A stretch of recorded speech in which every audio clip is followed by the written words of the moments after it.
CSS और cascading style sheet, जिसके इस्तेमाल से हम अपने HTML को स्टाइल करते हैं। और अगर हमारी HTML में CSS ना हो तो वो कुछ इस तरह दिखती है और ऐड करने पर कुछ इस तरह।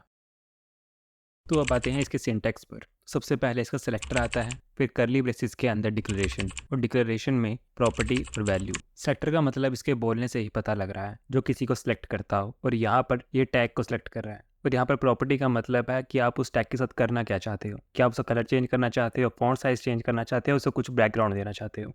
उसके बाद आती है वैल्यू। वैल्यू हमें प्रॉपर्टी के अकॉर्डिंग देनी होती है। अगर हमने कलर प्रॉपर्टी दी है तो हमें वहाँ पर कोई कलर का नाम देना होगा। तो अब आते हैं सेलेक्टर्स की टाइप पे। Universal selector, ID selector, class selector और एलिमेंट सेलेक्टर। यूनिवर्सल सेलेक्टर हमारी HTML में सभी एलिमेंट्स को सिलेक्ट कर लेता है और इसको डिनोट करने के लिए हम एस्टेरिस्क का इस्तेमाल करते हैं। अब इसको समझने के लिए मैंने H1, H2, H3 और P टैग लिया है। और अगर मैं CSS में यूनिवर्सल सेलेक्टर का यूज करके कलर ब्लू और टेक्स्ट अलाइन सेंटर कर दूं तो ये स्टाइल सभी एलिमेंट्स पर हो जाएगा। अब आते हैं एलिमेंट सेलेक्टर पर, जिसका इस्तेमाल हम पर्टिकुलर एलिमेंट को स्टाइल सेलेक्ट करने के लिए करते हैं। एग्जाम्पल के लिए अगर मैं HTML में 5-6 हेडिंग टेक्स्ट लिख दूं और CSS में H1 डालकर उनको स्टाइल कर दूं तो वो स्टाइल सभी H1 पे हो जाएगा। नेक्स्ट इज क्लास सेलेक्टर, जिसको हम डॉट से डिनोट करते हैं। क्लास का मतलब ही होता है अ ग्रुप ऑफ पीपल और things which have common characteristics और क्वालिटीज। और इसको समझने के लिए अगर मैं CSS में डॉट डालकर अपनी क्लास का नाम लिख दूं, जो कि मैं रेड टेक्स्ट लिख रहा हूं, और कलर रेड कर दूं, और HTML में जाकर जिन एलिमेंट्स के